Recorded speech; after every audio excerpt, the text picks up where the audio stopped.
Ladies and gentlemen, we are live on air with the most infamous professor in Australia. He is the most dangerous man in geophysics and oceanography, the most controversial person in academia in the entire continent, Peter Ridd. Dr. Peter Ridd, welcome to the show. Thanks very much. We've been trying to get you on here for years, like you and I have been discussing. It's a pleasure to have you on, and we are going to tackle the topic of the Great Barrier Reef. In fact, one of the largest reefs on Earth currently, and one of the most controversial topics is when it comes to climate change. For those that are in the mainstream or just what I call your normal sheeple, they read the headlines. If you were to interview, let's say, 100 people in a major city in the United States, I think that probably 90% of them would say that the Great Barrier Reef is dying. But scientists like you and I know that that is more propaganda than facts. And in fact, the story itself got you into hot water about 6 years ago. Such hot water that you were fired from your job at James Cook. I don't know where you were, if you were tenured, but you had been there for a while. And then you took them to court and they won. How is that possible? And can you explain to our listeners what happened, why you were canceled, and what happened in that court battle?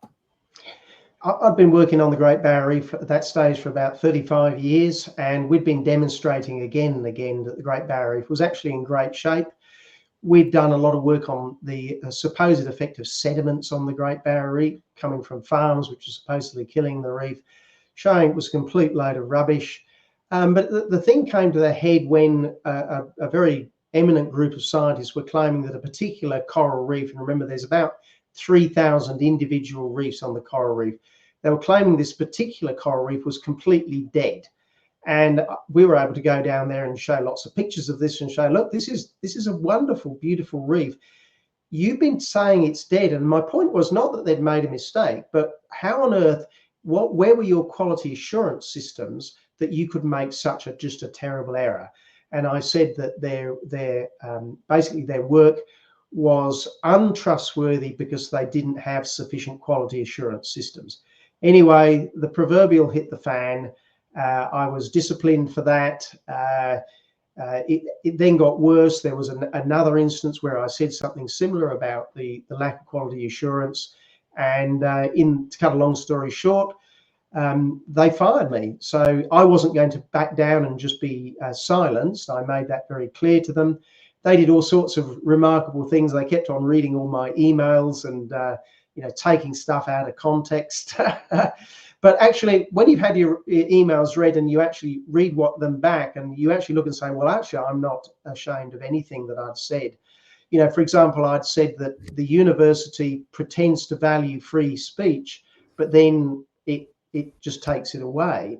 Those are the sorts of things where you could see that they just essentially wanted to silence me.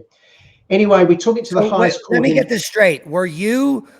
Was part of your scientific endeavor at James Cook to fact check these papers? Like you were going to do your due diligence and say that it's my job now to make sure what they're saying is true and which is actual science, because someone will propose a hypothesis, then other scientists will disagree with it because they have other data. That's all you were doing, correct?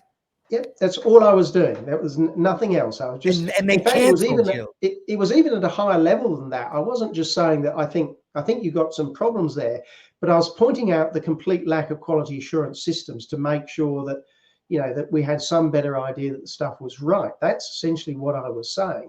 And by saying they didn't have any quality assurance systems and therefore their work was untrustworthy, they said, oh, well, you're not being collegial. So that word was used all the time. So, but I actually was being collegial because part of my job as an academic, part of the collegiate system, is to make criticism. I was never nasty or rude or anything, but it's hard to say, that scientist over there or that institution, their work is untrustworthy because they don't have quality assurance system. Now that was my thesis. That was what I think was happening. You can't say that in a way that they're not going to get just a little bit upset. And of course, they did get upset. And long story short, I ended up being fired for that. So let's talk about what's going on at the university level. Back in the early 90s, the National Science Foundation in the US was taken over by the government. And then very bad things happened because all the funding was now determined by policy from the federal government and not by science or breakthroughs or discoveries. Was a similar thing happening in Australia 30 years ago, or has it happened now? Well, yes, a very similar thing, but I think it's actually slightly different. Rather than it being taken over by the government, what's actually happened is it's been taken over by a scientific hierarchy, a group of scientific elites who have decided what will be studied. And really, the politicians, even if you have a relatively conservative government, they can't change that because the scientific establishment is completely overtaken over by, all the woke agenda, the climate change stuff, and all those sorts of things. So you've got your university systems, our equivalent of the NSF, the National Science Foundation, which is called the Australian Research Council. It is impossible now to get funding for a project that might question the climate change narrative or the Great Barrier Reef is dying narrative. Even if you had a conservative government, the whole bureaucratic framework is completely captured by one side of politics. Yeah, this is crazy because as far back as early 90s, I'm talking 1992, I couldn't get a penny from the federal government to do research on my climate cycles. I was researching the Silurian, a particular unit that had repeating cycles of, obviously, you know what transgressive cycles are, deepening and shallowing, repeating time and time again for millions of years. And I was trying to do some cyclic stratigraphy is what they call it, but they denied me funding because in no way did they want the public to know that climate changes in a cycle. It changes all the time. And moreover, that the fact that their purported 0.04% of CO2 does anything, because in the 90s, we figured out through ice cores about the 800-year lag. And the fact that what was actually occurring was outgassing from the oceans, which is the biggest repository of CO2, and it actually followed temperature. And it's followed temperature for all of geologic time. Yet why don't this new cabal or cult of climate scientists, which have been taught, this is crazy. These people were taught at the university with textbooks that CO2 drives climate on Earth, which is a false narrative. And they don't have any background to debate it. Like it's a cult. It's like an embedded cult in university level where they're teaching hokey pokey. That's right. And it's everywhere around the world. So I had a similar thing. I was getting lots of money from the equivalent of the NSF in Australia. But when it became known that I was denying that the Great Barrier Reef was being damaged, or even that the climate change was a catastrophe, suddenly that all that funding just dried up, right? Even for things which weren't associated with it. So as soon as you get on the wrong side of the group, you're in problem. And, this is really the draining of the swamp problem, that we have a swamp, not just in Washington, we've got it in our scientific institutions, in Canberra, in Australia.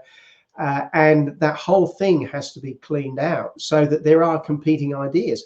I don't have any problems with scientists believing that climate change is a catastrophe. I disagree with them, but it's worthwhile having the argument. But at the moment, whereas in the 1980s, you could have an argument about climate change, now that is impossible at the academic level. The journals don't accept it, and certainly the funding bodies don't accept it. Well, I mean, let's talk about critical thinking. A 1.5 C degree change in climate since the coldest time in modern history, the 1880s, is not a catastrophe. And anyone that looks into the history of climate change can just go back 12,800 years ago and see that temperature dropped 17 C, maybe in a decade. And that even 15,000 years ago, we came out of the deepest ice age as sea levels rose in the first pulse. And at that point, the Bowling Allerod warming, we have we may have warmed over 20 degrees C in a short period of time. And so it's easy for a journalist to go fact check maybe some data. Are they not allowed to actually Google the data and look at it? Or are they put in a position to lie because there's a bottom line and this is the agenda, this is what you can say, and anything else you'll be blackballed? Well, I think for journalists, the problem is a different problem. I mean, there's no doubt a lot of journalists push their own line. But in a sense, it comes down to a question of, do you trust the scientific institutions or don't you? Now, I've got to the stage where I genuinely don't trust them. That doesn't mean I think they're always wrong. It's just that I don't fundamentally always trust them as my default position. A lot of journalists do take that default condition that they trust the science. Now, they should dig deeper, and they don't, and that's a problem. But we should have a situation where our scientific institutions are by and large trustworthy, which, by the way, means that they admit when they're wrong. They admit that when there are things that don't necessarily back up their hypothesis or their theories. All of those things make an institution trustworthy, but they don't do any of those. So in my view, that they're not trustworthy. Well, we've got some scientists that have been blackballed across the world. They call us all climate deniers. Our channel was listed as the 97th worldwide biggest climate denying channel on Earth. And it came out in a government report that cost tens of millions of dollars to produce from an NGO called the Center for Countering Digital Hate. Now, I don't know what your position is, but questioning science or climate change as a geologist, how is that considered hate? I don't even know how to begin with that. Look, I completely agree. It's crazy. And by the way, in Australia, our government, we don't have is it the Second Amendment, which is the free speech amendment that you've got? We don't have that in Australia. First Amendment is free speech. First Amendment, sorry. Second Amendment is shoot the government. Oh, that's right. Yeah, sorry. Excuse me. We don't have it, either of those, in fact. So our government is right in the process now of introducing what they call misinformation and disinformation laws, and climate change is certainly going to be one of those. And there is no doubt that my YouTube channel, which is called Reef Rebels, we're going to be in trouble, because what they're going to do is fine YouTube or Facebook or whatever if they allow any misinformation on the internet, right? And big bucks. So YouTube is actually going to be forced to close us down. Otherwise, they will be. So we're in real trouble in Australia when that legislation gets through. So at least you're in a better state. I think that this is government overreach, by the way, and the government is going to suffer for it, because a lot of people are extremely unhappy with it. But it's an utterly disgraceful situation that you can't discuss things like climate change. Well, before we talk about civil wars breaking out all over worldwide to topple all of the corrupt governments, let's get into your battle with the university, because clearly you were canned under false pretenses, and it's all illegal garbage. And they claim, we are the arbiter of truth, and you besmirched our good name at James Cook because you didn't toe the line. So you sued these pricks, right? And good for you. And hopefully you crowdfunded it, and a lot of people like me donated and helped out. Okay. Well, thanks for that. Yes, in fact, in all, we got $1.5 million Australian dollars. So let's say 1.2 million American dollars of crowdfunding. And we took it right up 3 levels to the highest court in the land, the equivalent of your Supreme Court's called our Australian High Court. And we were basically saying that as an academic, I have the right of academic freedom of speech to say all these things. And the incredible irony, and this is one of these things where the law is about the law rather than about justice, we actually won on the most important part of it, which was that I did have academic freedom of speech, and the university unjustly and incorrectly censured me for saying the things that I did, right? So they were wrong to do that. But they said there was a loophole. That the loophole, and this is a crazy loophole, is because the university told me to be silent about the university's illegal, what the High Court agreed was illegal activity, they actually had that right to tell me to be silent about their ultimately unlawful behavior. And therefore, they had the right to fire me because I refused to be silent about their unlawful behavior. So we won on the main point, but then they took it away on this, in my view, a completely crazy technicality. And there was a lot of commentary from some very high up lawyers and ex-judges in Australia who said that it was a rather strange decision. But interestingly, that academic freedom of speech, which is now in the legislation now, that has been used by quite a few other academics in Australia to support their position. So we won, but ultimately I lost, if you know what I mean. So I lost my job and I haven't been back working at a university since. Yeah, because of the rules at James Cook, you broke the rules because it said if they tell you to shut up, you've got to shut up. And you didn't shut up, which is good for the other people that benefited from this decision. Now, I think personally that if you did have a First Amendment in Australia, you would have won on all bounds because, well, it could have go 50-50. A lot of people you're not allowed to tell your staff to shut up unless it's a private company. And I don't think university qualifies as a private company. No, especially if it gets any state funding or federal funding. Yeah. So you might have been better off in the US, but still they didn't tank you. You might have been crushed. I mean, but still, like, from my point of view, I'm not upset that I'm not a professor in academia. It would have been decades of a nightmare trying to weed my way through all of the garbage that I'm not allowed to say, because that's not what science is about. I want to do research. I want to say what I find, and I want the freedom to do that. So you actually shifted and started working with other groups. Is that correct? Yeah, well, I basically work unpaid. I deliberately work unpaid, so people can't accuse me of being in the pay of the fossil fuel industry, for the Institute of Public Affairs, and also for a group called the Australian Environment Foundation, which is sort of like a proper conservation group, not a pseudo-Marxist conservation group like most of them are. So we're worried about genuine environmental problems. We just don't worry about climate change or the Great Barrier Reef and things like that.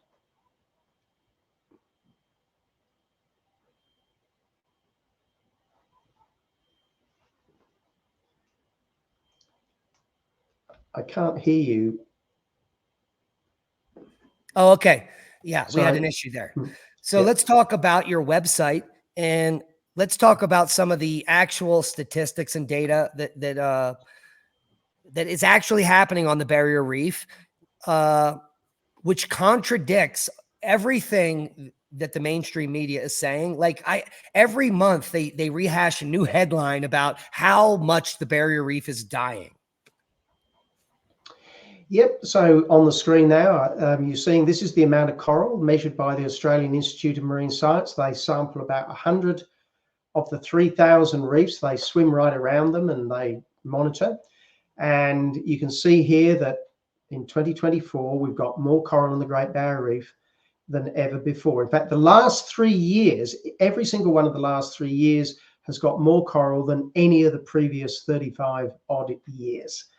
Now, there's a big uncertainty bar in these, and you can argue about this data. In fact, my good colleague, Jennifer Marahassi, has got grave misgivings about these, and we argue about that. But this is the official data, remember, we're talking about.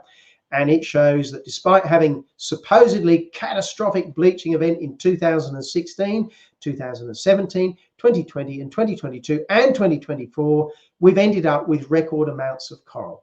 Now, what you are seeing there is that we had a huge few cyclones and some Crown-of-Thorns bleaching event, Crown-of-Thorns starfish plagues, which go through, they're entirely natural.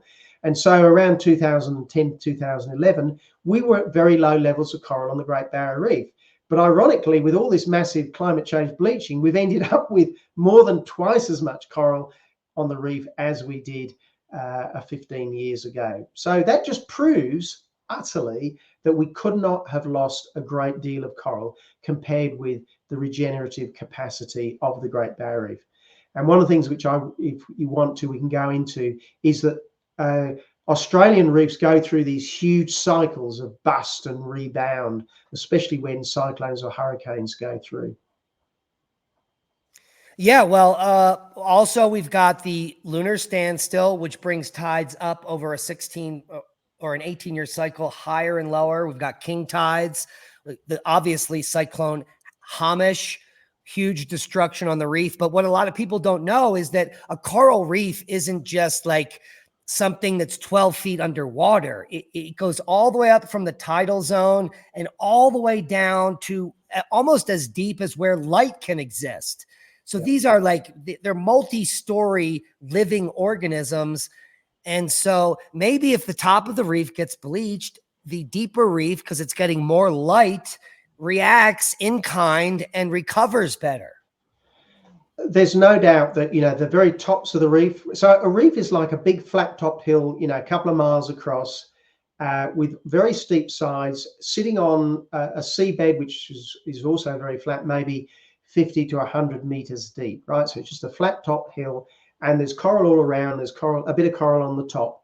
And there's no doubt the coral on the very top is more susceptible to bleaching. It's also far more susceptible to the cyclones. And also, if you do get extremely low tides and the coral comes out of the water, then that can kill it too. So all of these things can happen.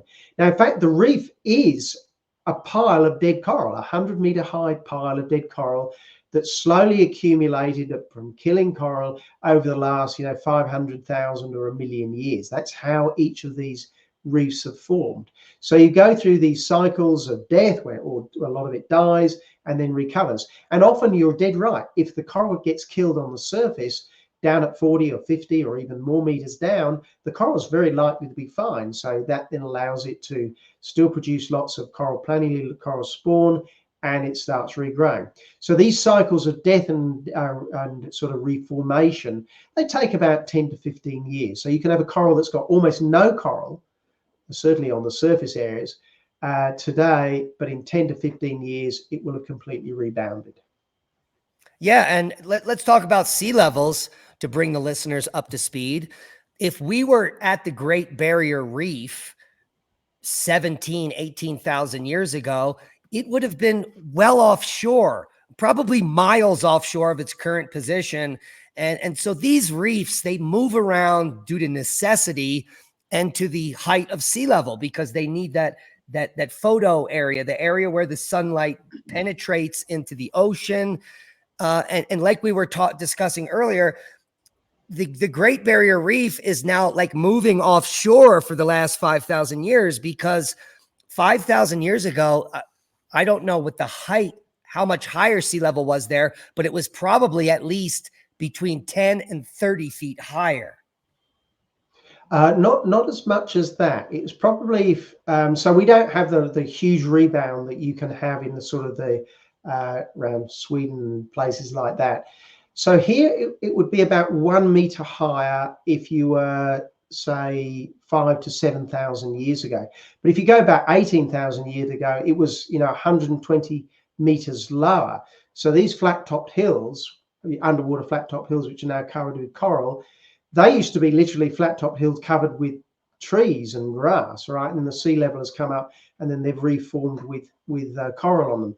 But there's no doubt that about 5 to 7,000 years ago, the sea level was a good meter higher, and it's fallen since then. That's actually exposed a lot of the tops of the coral reefs, which have now been killed from the coral because they come out of the water all the time, and coral doesn't like being out of water. So what people often mistake as coral that's been killed very recently is actually coral that was killed many, many years ago. I was just going to ask that. Are these scientists thinking that this gradual bleaching event, which took 5,000 years, is modern? Some of them do. They genuinely will look at. So if you look at some of the, it's a shame we haven't got some pictures. But if you look at the tops of some of our reefs, they're completely devoid of coral. And some of the more ignorant scientists, especially the marine biologists, who often have no idea about the geology, they will say, "Oh, tut, isn't it terrible? There's no coral on this reef." And say, Yeah, you're right. But it was killed, between 3 and 5,000 years ago when the sea level rose, because it comes out of the water almost every month during the spring low tides. And coral just does not like that for very long. Okay, where am I? I do have some pictures. Let's see if I can bring them up here. I just pulled them up.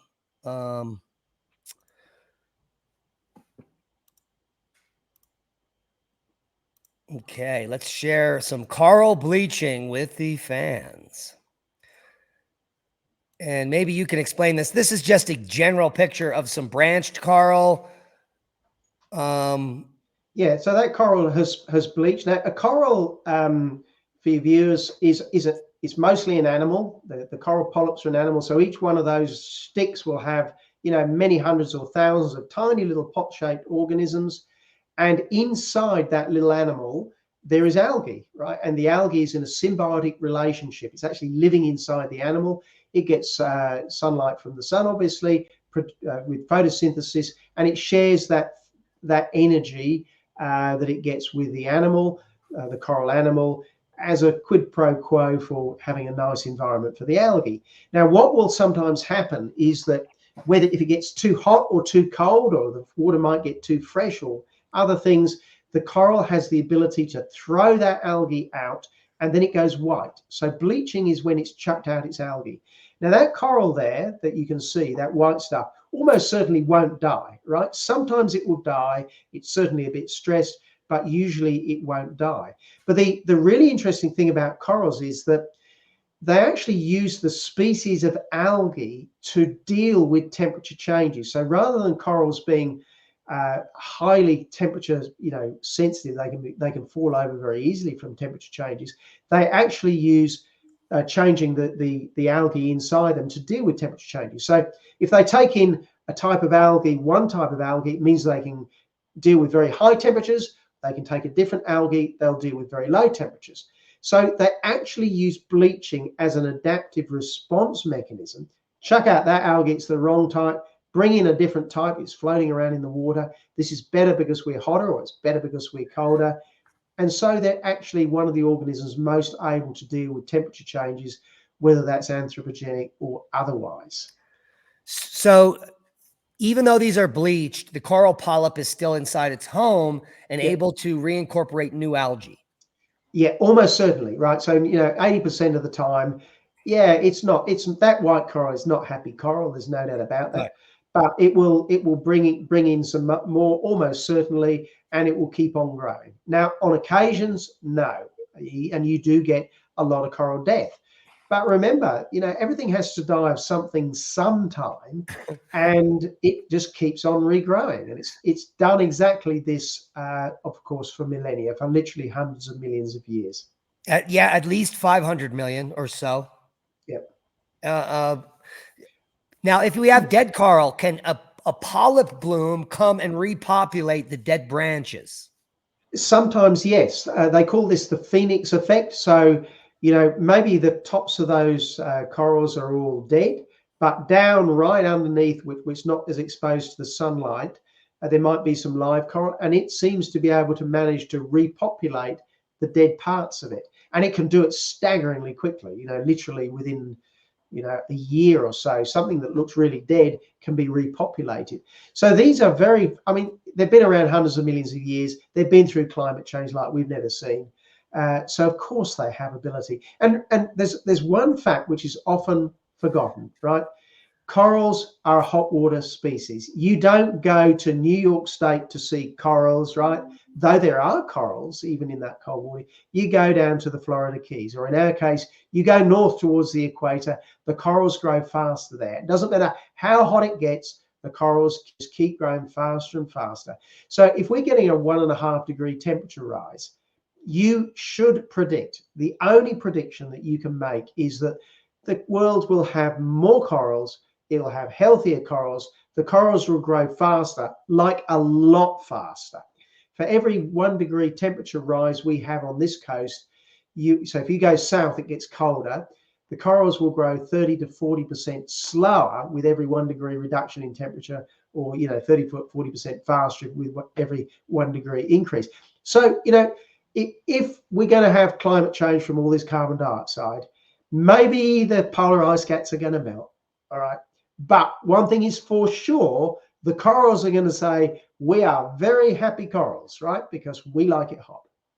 Right. And if the sea levels rise and they flood the continents, just like in the Paleozoic, we're going to have coral reefs littering the entire world.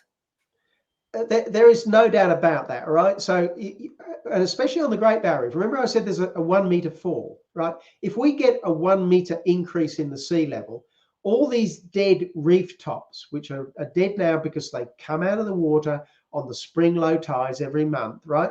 They will now no longer come out of the water, and we will now get a whole lot more coral on the Great Barrier Reef. Now, of course, if you live in Bangladesh or in the lower areas of, I don't know, Louisiana or somewhere, maybe you don't want a 1 meter increase in sea level. That's fine, right? But don't pretend that the coral reefs are a species which, more than any other species on the planet, they claim is fragile and susceptible to climate change, because it's actually the opposite. Coral reefs can deal with climate change. Coral reefs like it hot. Our coral reefs would like an extra 1 meter of sea level rise because the reef tops will actually reform. Well, and coral reefs have made it through every mass extinction since the beginning of the Paleozoic. When they first formed in the Silurian and the Devonian was the heyday. In the Devonian, there were reefs all over the world, on all continents. We've got them here. We've got some Devonian reefs just west of where I am here. In fact, I just made a little video on them. So yes, you're absolutely right. These coral reefs are very, very capable of dealing with the, I mean, 1.5 degrees in a century. They can just, that's not even a thing for a piece of coral, right? Especially if it's an increase in temperature.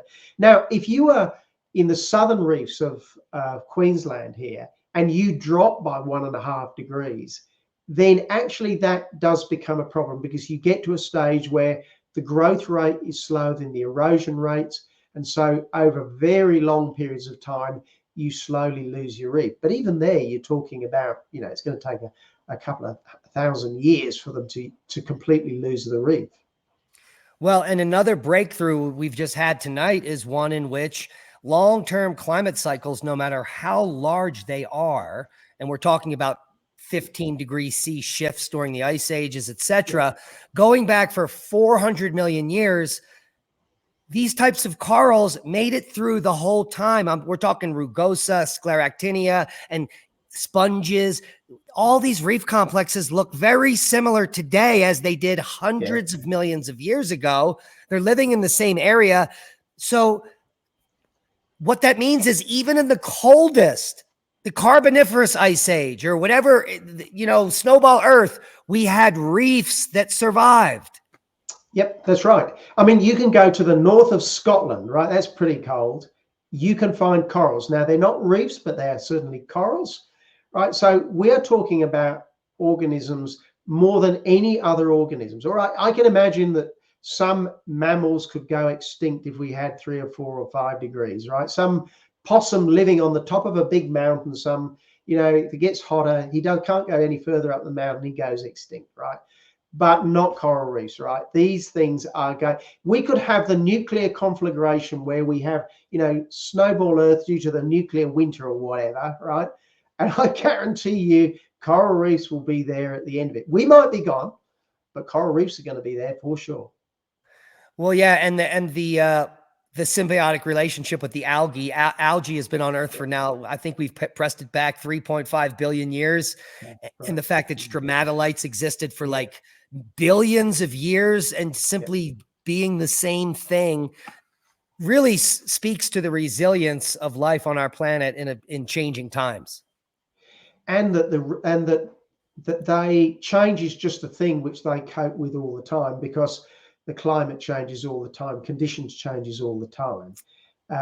This idea that you get that, especially with biologists, that the universe is stasis, that there is no change, and that if there is any change, therefore it must be anthropogenic. Whereas I've dealt with a lot of geologists like yourself, and the interesting thing was, you say, oh, something's changed, and they say, well, so what? Everything changes. There's fossils on the top of Mount Everest, I think. You can actually monumental changes, so that when they see a little bit of coral dying, they say, well, what's the natural cycle of coral death on a reef?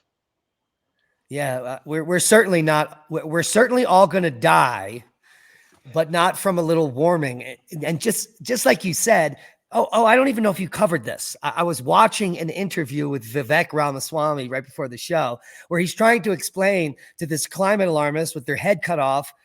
I don't know if you've done the research, but if it gets colder, 8 times more people die than warming. Warming is a pleasurable thing. And the warming we've experienced over the last, let's say 5, 10 decades on Earth have actually greened the planet. And this is because as the planet warms, the oceans release more plant food called carbon dioxide, which helps more things to grow on Earth.